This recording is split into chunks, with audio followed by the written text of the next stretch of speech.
Keith. We're back together again. Another week. We had a little meeting yesterday, which was great fun.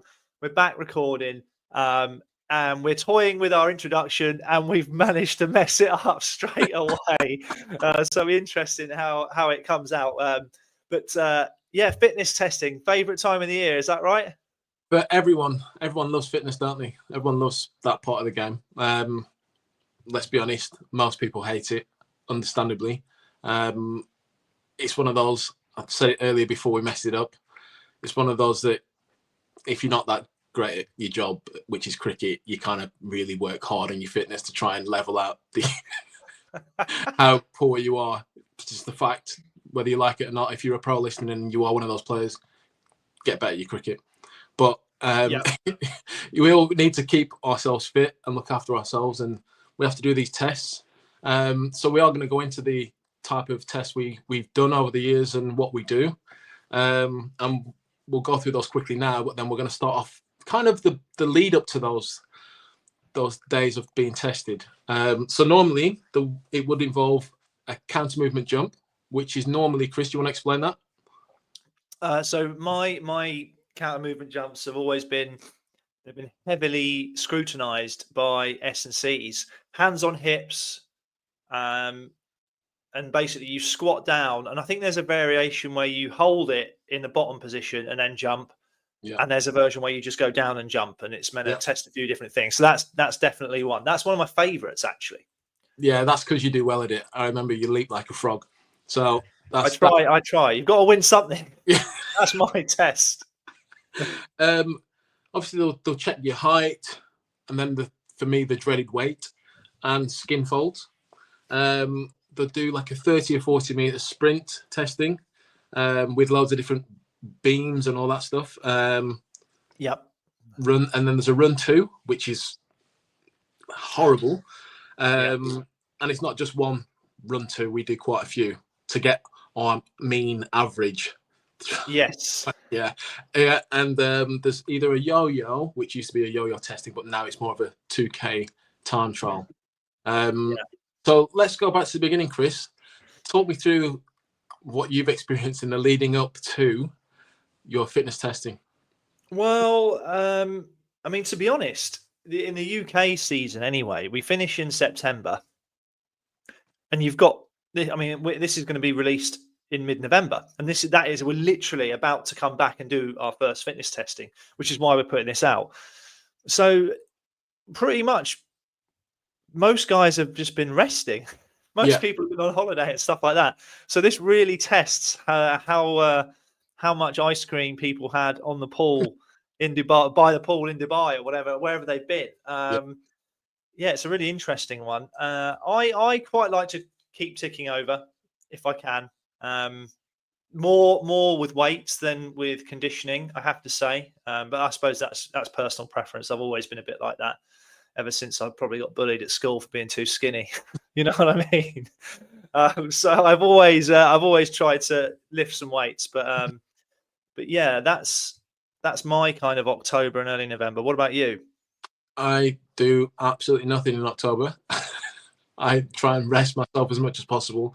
That's what I'm putting in the hard yards bowling throughout the season, though, Chris. Yeah, of course. And then I tend to, obviously, I'm now talking about the days leading up to it. I'm trying to tick over and start doing stuff. But the main thing I used to try and do to get myself to a decent-ish level for what was a yo-yo test was I'd do like 1 or 2 rowing sessions. So I punished myself on that a little bit to get my fitness up a little bit, get my lungs blowing a little bit. So when it came to that yo-yo test, I could get myself to a reasonable score where I wasn't exhausted, but I knew I had a little bit left in the tank, because I'm thinking about the next few tests over the next few months. Yes. Yeah, that's fair. You've got that sort of footballer base conditioning, haven't you? You've always been pretty decent there. We'll get into your advice in a minute, the proper advice about how to do well on the test. But yeah, it's I think everyone kind of at this point, everyone goes on holiday, and I'm including the S&Cs in this. So most players probably get a little generic program given to them, don't they? On some kind of app, and it's kind of like tick over for a month, we'll see you in November, or whatever. But it's definitely their time to shine, isn't it? On fitness testing day, Is it, mate? don't mess with the S&Cs on fitness testing day. And they always have, I'm not sure what the correct term for this is. They always have a gopher with them on a fitness testing day. They'll just get someone from the nearest university, and they'll lure them in with pretending there may be a job there or something like that, and then they'll just make them put out all the timing gates and Yes. all Yeah. the rubbish jobs. It'll be some 18, 19-year-old student doing Yeah. them. Yeah. Okay. Right. Go on. Should we? Go for it. I was gonna say, right, should we start with the physical? We'll start with like literally the height and the weight, right? So you get your height measured. It's not a lot that you can do about that, is there, once you're an adult, to be honest? No. However, the weigh-in, there is something you can do about the weigh-in. I mean, that's a tricky one in November, isn't it? Because you should relax, you should have some downtime, but when you're stepping on the scales in mid-November, it's kind of a daunting prospect, isn't it? Unless you've got a set at home that you monitor daily. But Well, it is, and it shouldn't be. The season's so far off, but you're made to feel like you need to be on it, like really fit and like looking strong and everything in November. Bear in mind the season is not until April. How is it that they've made us feel like that? That's what I want to know. yeah, it's a good point. It's a good point. It's like a 6-month pre-season, Yeah. longest pre-season ever. If I was the S&Cs, I'd kind of want my players coming back in a bit fat. Do you know what I mean? Because then you know that you've. Did you ever watch Biggest Loser back in the day? Yeah, a little bit. Amazing show. I'm not having the political correctness around it. It was unbelievable entertainment. It's kind of like that. Is the first bit of weight is kind of easy to get rid of, or any kind of if you're out of condition, it's quite easy, that first bit. It's not so easy once you're very fit to make improvements. Do you know what I mean? At that point, it's very marginal. So if I was S&Cs, I wouldn't worry too much about that. But we'll see. Anyway, so the weight is that part, but then there's the Skinfolds. I don't know what Hampshire's version of it is at the moment. We do seven sites across the body, where for those of you who don't know what Skinfolds are, it's basically where the S&C strength and conditioning coach will get calipers and basically pinch fat at certain points of your body.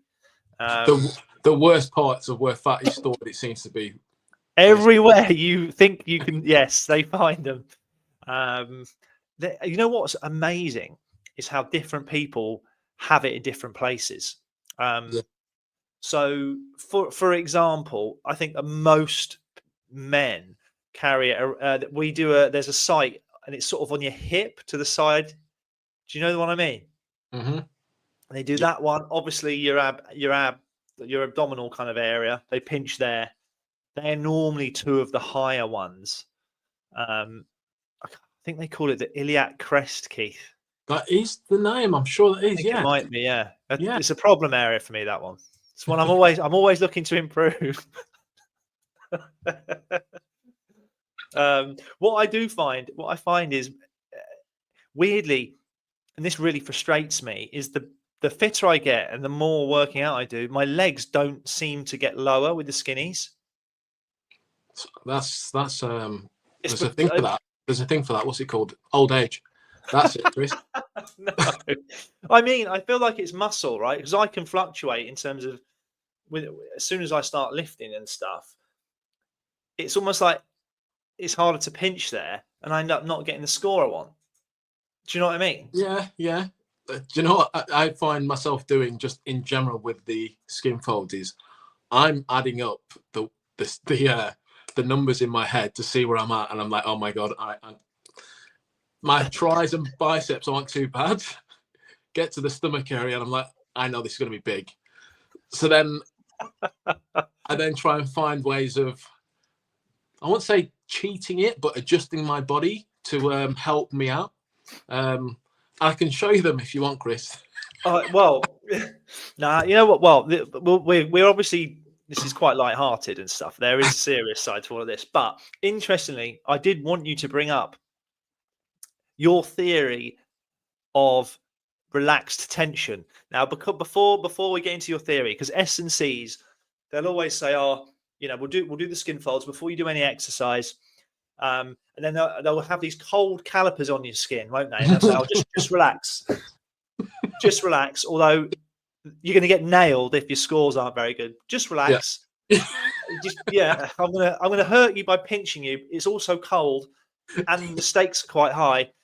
But so maybe you got some advice around relaxed tension. So should we start? So normally it's the back of the arm, isn't it? The tricep area. If we start there, yeah, that's a nasty place to get. That's a horrible pinch. I find that I did try this with remember Army Chris Armstrong. We wanted to see if there was a difference, and there was a slight differences. So when you're meant to be relaxed, your arm's meant to be relaxed, so quite loose. Maybe your elbow's bent a slight touch just because that's naturally how you're positioned when you straighten your arm out, but relaxed. I would then just lock out my elbow to make sure it's straight, and if you imagine clenching your fist, so your thumb is facing kind of forward with your body. It's just turning your thumb inside to rotate the tricep area. Yeah, I got a little pump in my tricep there, do it. Yeah, and it just adds a little bit of a stretch there and just releases a touch of fat out of the little pinchers there. And you'll Where does the fat go? Eh? Does it go? Where does it? Distributes itself somewhere else. We don't know, but it distributes itself somewhere else, and you'll just see a little bit come off the old. You'll see the figure just drop a little bit. So you might be like in the 3s or whatever. It might just drop to like 2.4. You can make a little bit of a subtle adjustment there. Well, across 7 sites, Keith, and this is the message we're trying to help our listeners here. Across 7 different pinch points, every centimeter counts. It really does. You're looking for, well, if by that math, you're going to have at least 7 centimeters less across the whole body, which is amazing. And can you do that for every single site? Because bicep I found more difficult. That's always lean anyway. It is what it is. If you've got a fat bicep, you are not playing cricket. I have never seen anyone ever come in after their skinfold testing and go, "Oh, my biceps have let me down." Everyone is 2 or 3. If you're over 3, oh my god. Yeah, take a look at yourself. Yeah, that's outrageous. I don't know how that happens, but so bicep aside, can you do it? Can you do it everywhere? So can you do it for your abs?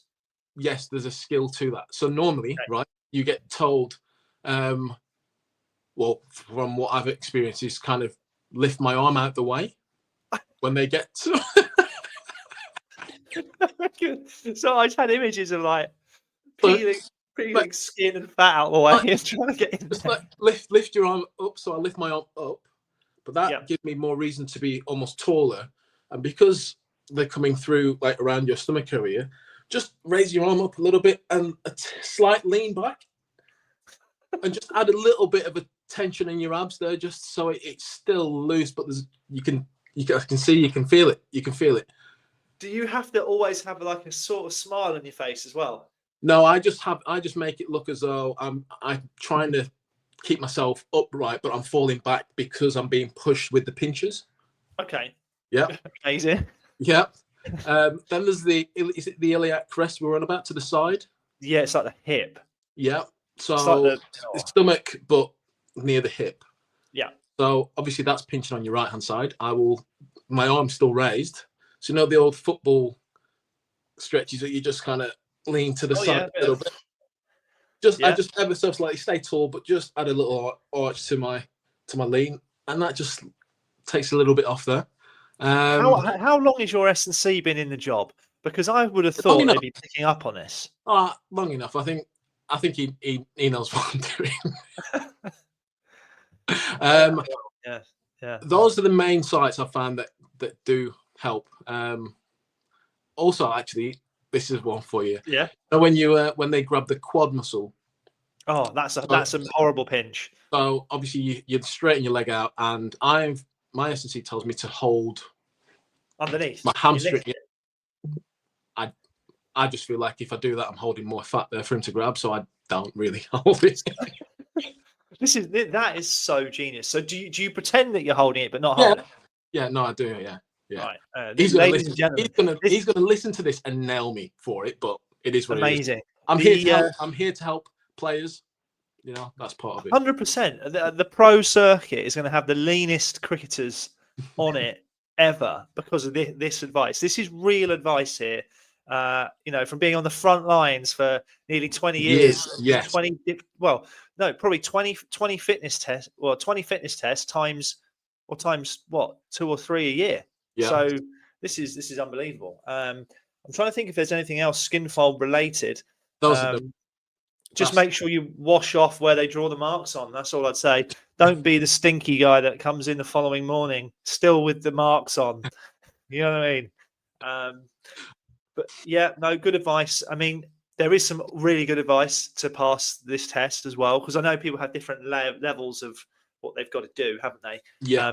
And you hear a lot of rumors. About if someone's over 100, they won't play and all these things. But I've never seen someone average over 45 with the bat and get left out, even though they're fat. Do you know what I mean? It's true. It's true. I mean, this was back at Warwickshire days, but as it was told by, I won't say who, but someone within the medical department just said, look, if it doesn't matter, if you score runs, take wickets, no one cares how you look, which is true to an extent. Obviously, you want to look after your body, make sure you can play and be fit. Of course. But it's not the end of the world if your skin folds are a little bit higher than what they would like.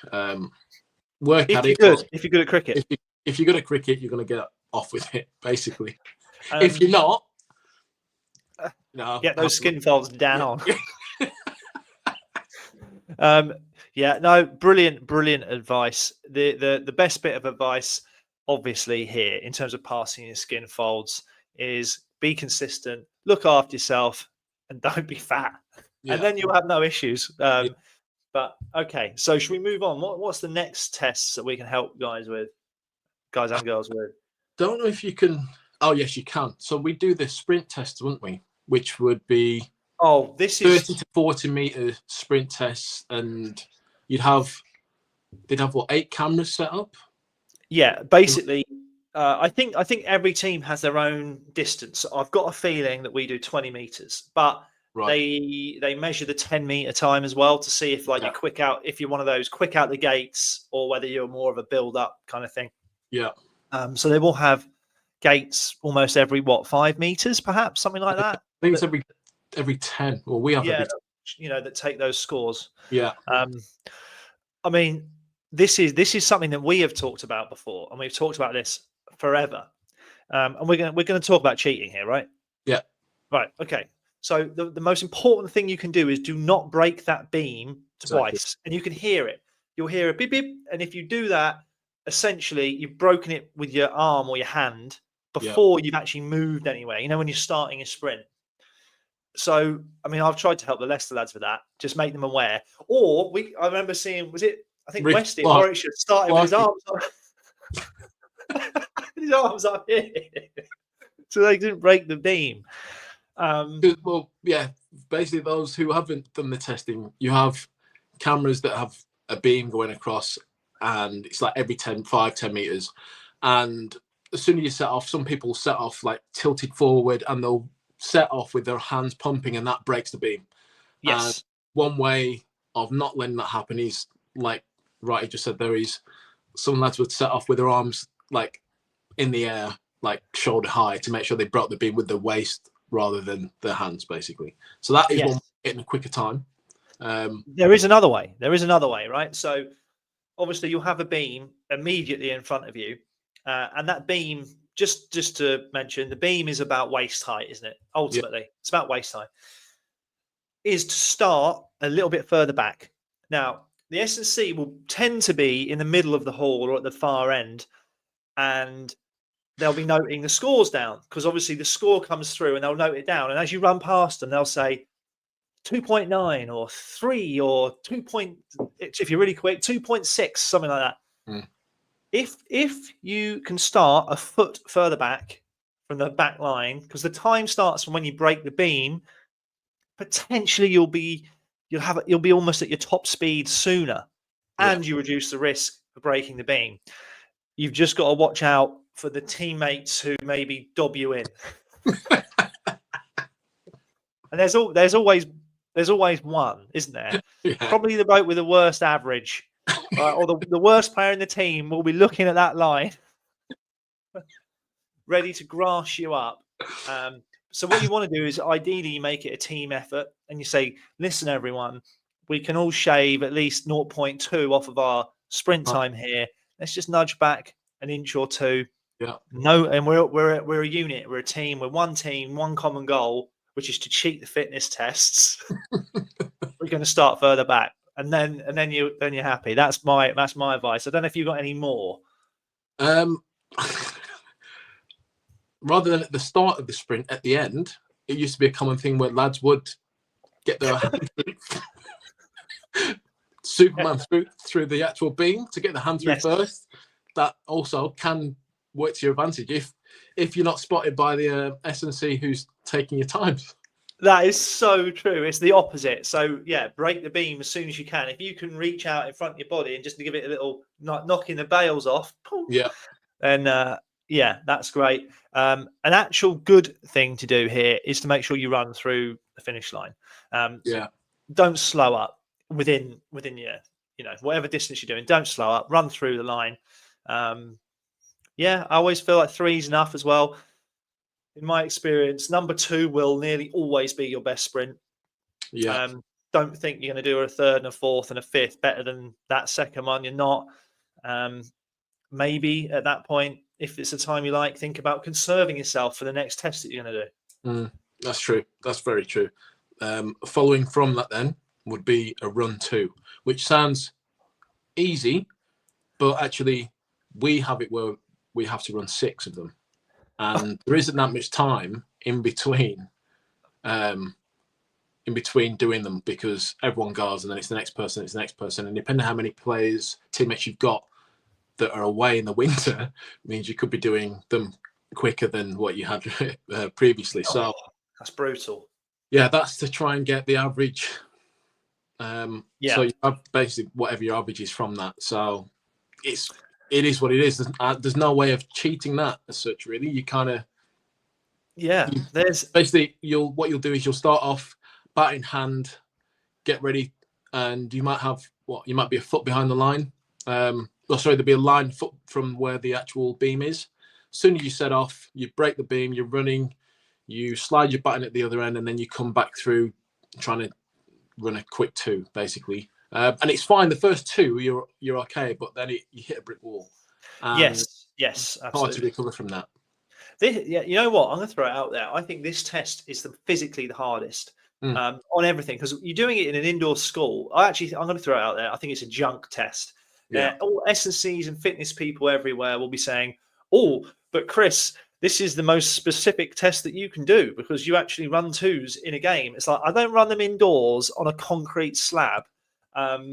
6 times in advance. Yes, yeah, exactly. And equally, you're walking in, so it's not quite as aggressive.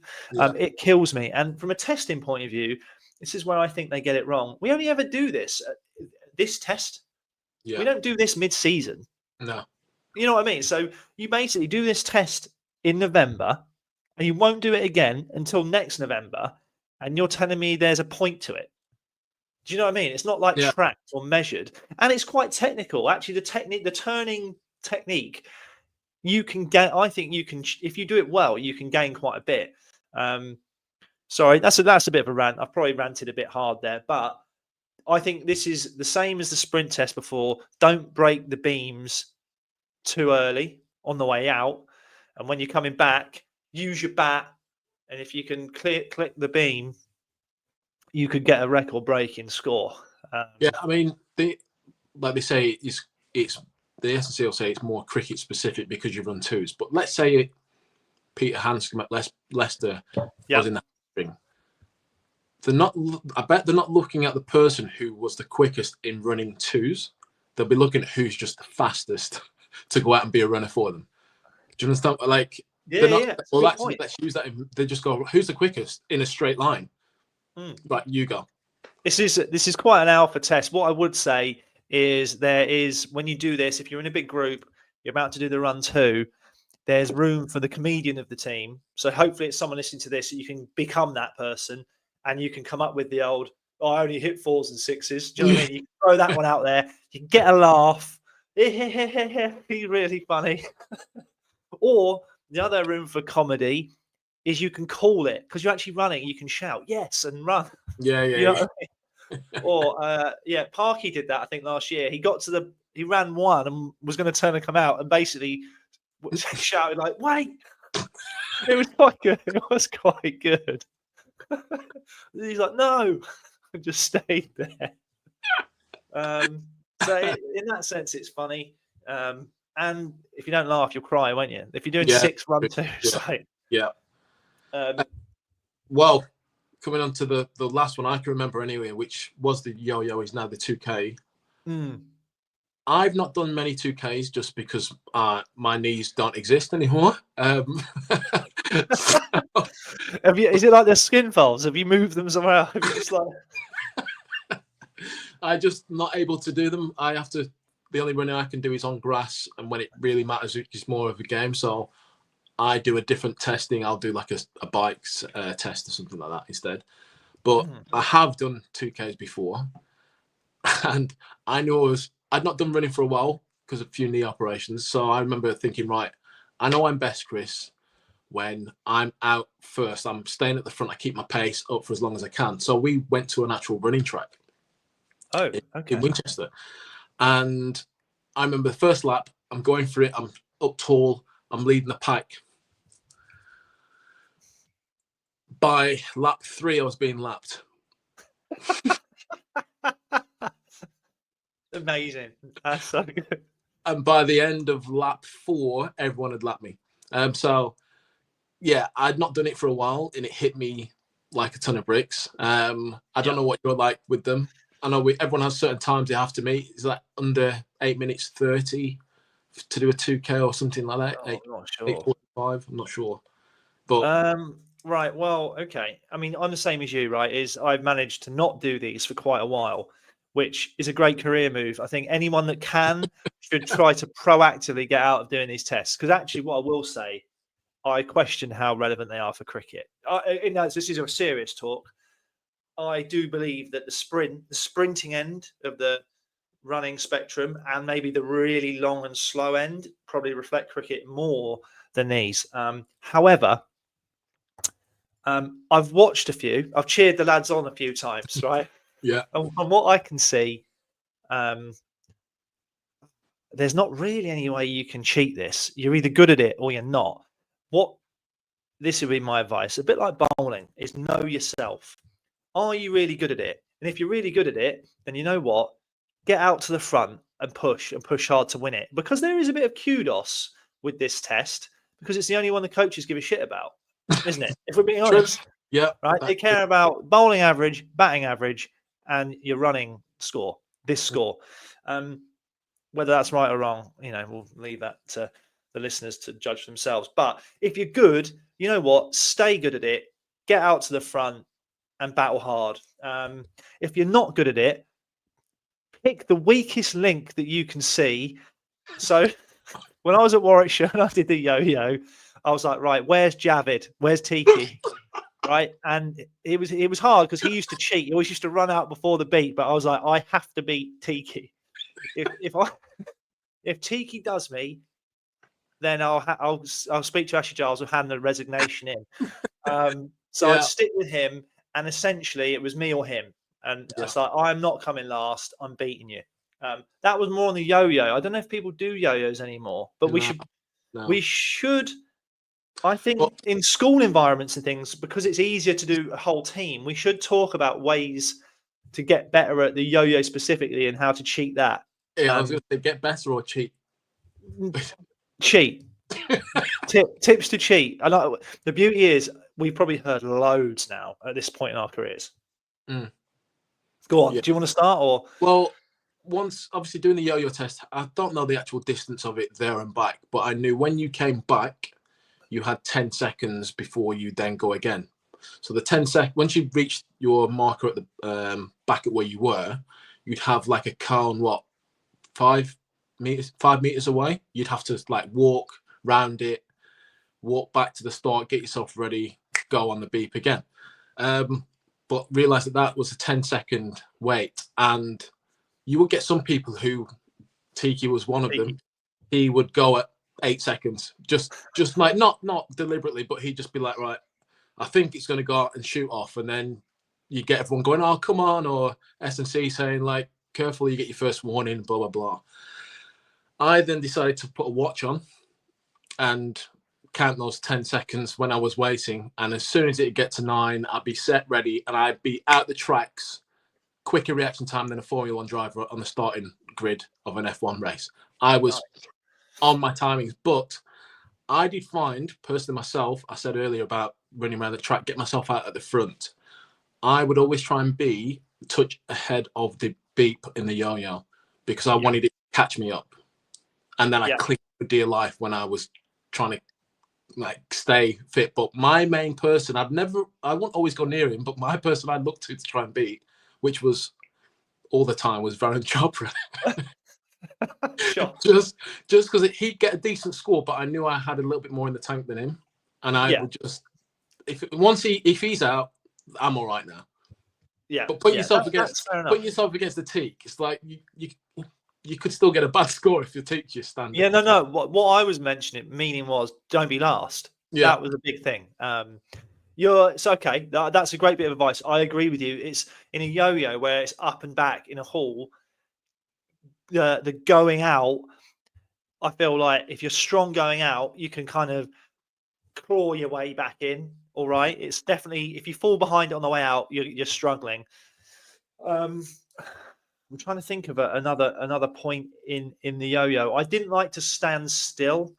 Ideally, you'd walk and try and keep walking in, but some S&Cs were adamant that you had to do a standing start, didn't they? They'd be like, you have to freeze and then start.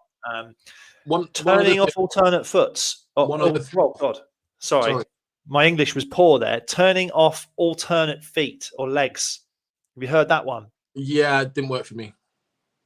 Yeah, no. Or have you? What about turning off your weaker foot all the way until you really need to be good, and then you turn off your stronger foot? One thing that worked best for me, and this is the most important key advice I give to anyone who would still do a yo-yo test on helping me turn to make sure I got off to a good start, would be not reaching the line. I would always pull short, and I'd always pull short, make sure I didn't touch the line so I could get back a bit quicker. And obviously I keep an eye on whoever's marking us or whatever, but I was there to try and make sure I wasn't in to do more fitness testing or fitness related exercises throughout the winter because my yo-yo test wasn't good enough. Like bowling can be great, batting can be great, but he's not fit enough. Yeah, remember the old Fat Club? That person's in Fat Club. Yeah, right, brilliant. That club would not exist these days. No, that was if you're talking about the whole kind of I don't know what the right term is here without even getting in trouble. But basically, you used to have stuff like that which would discriminate against small groups of people. I remember a teammate of ours who was in Fat Club, and he'd be like, "This is a disgrace." He's like, "Why isn't there a can't catch club?" Or what?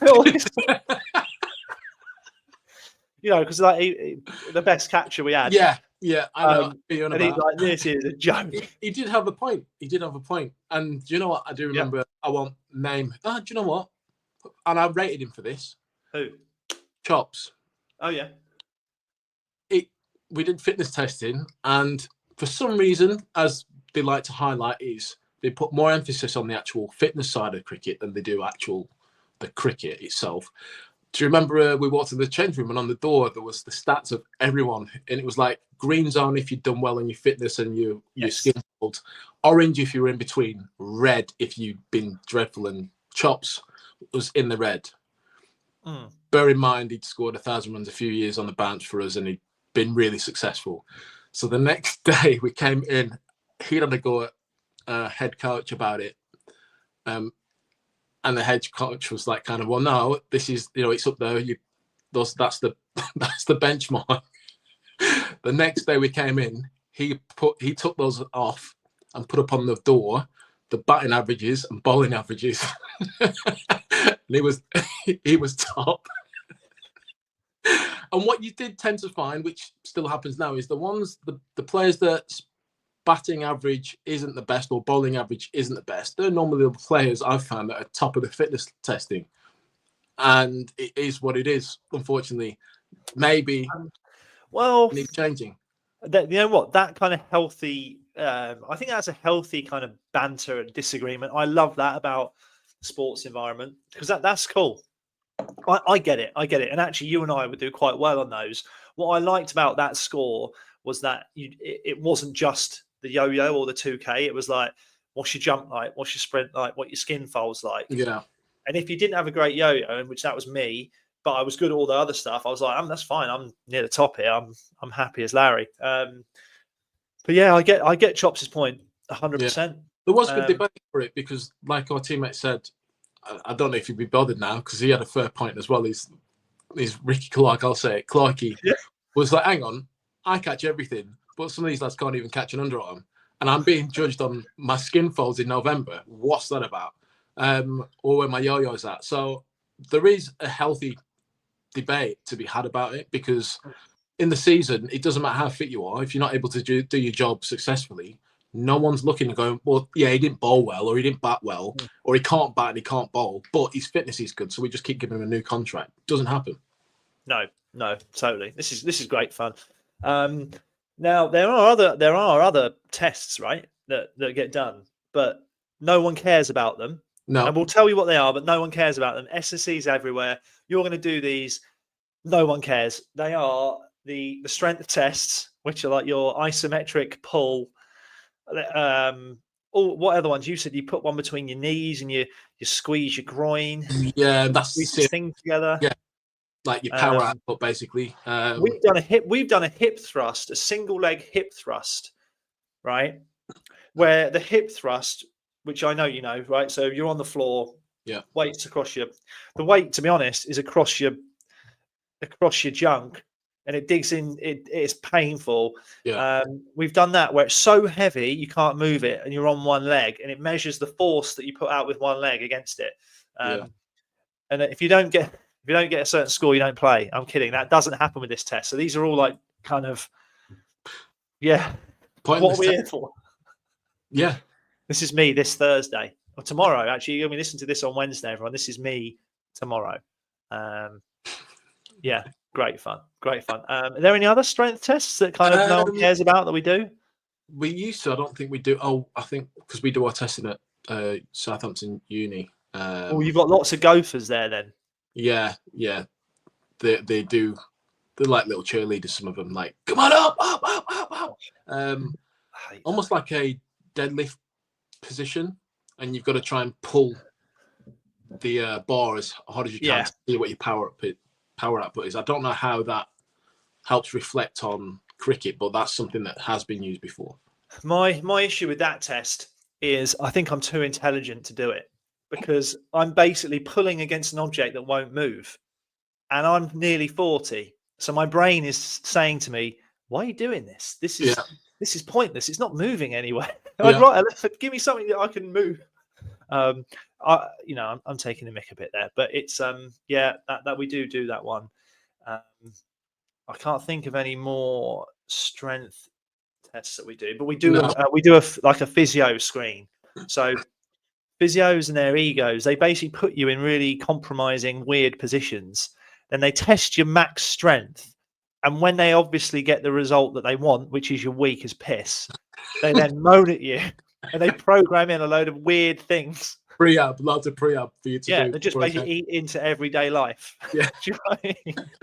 All you got to do this now 10 times a day for 30 seconds, split evenly across the day, and it's for your glute med, which is the tiny muscle on the outside of your glute. You never use. The only reason I know about it is because I had to test it out the other day.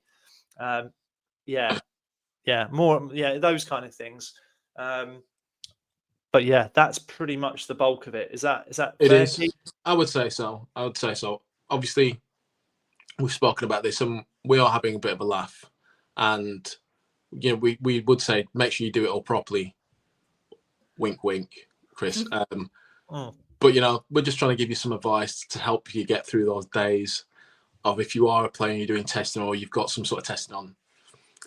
As I think it was, I saw written in the Sussex gym by Steve McGoffin, the words were written on the board: if you're not cheating, you're not trying. Just remember that. Oh, yeah. That's a great one. That's a great one. Look, I had great fun there. Let's end it on that. If you're not cheating, you're not trying. Thanks, Steve McGoffin. He was a proper bowler as well, by the way. Yeah. I can't think of a more apt way to finish this. Hope you enjoyed listening. We've obviously had a laugh. Be fit. It's not going to make you worse being really fit. So get as fit as possible. And if you're struggling, listen to this podcast, and you've got a few tips and tricks up your sleeve to try and help your scores. But take it easy, everyone. Cheers, guys. See ya.